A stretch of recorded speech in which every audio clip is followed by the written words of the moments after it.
Hello viewers, welcome to this video. Viewers, in the previous video I have shared the English names of different part of our head.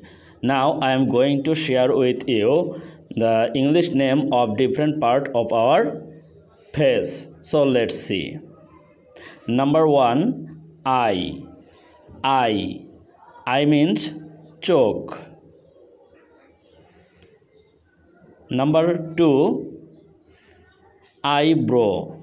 Eyebrow, that means chokher brew. Number 3, nose. Nose, that means naak. Number 4, lip. Lip, that means throat. Number 5, teeth.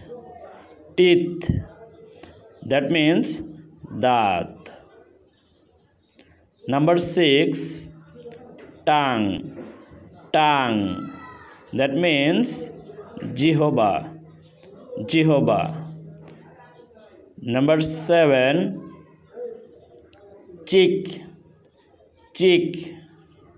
Cheek means gal. Cheek means gal. Okay viewers, keep memorizing these words and waiting for the next video. In the next video I will share the English name of different parts of our hand. Okay, bye.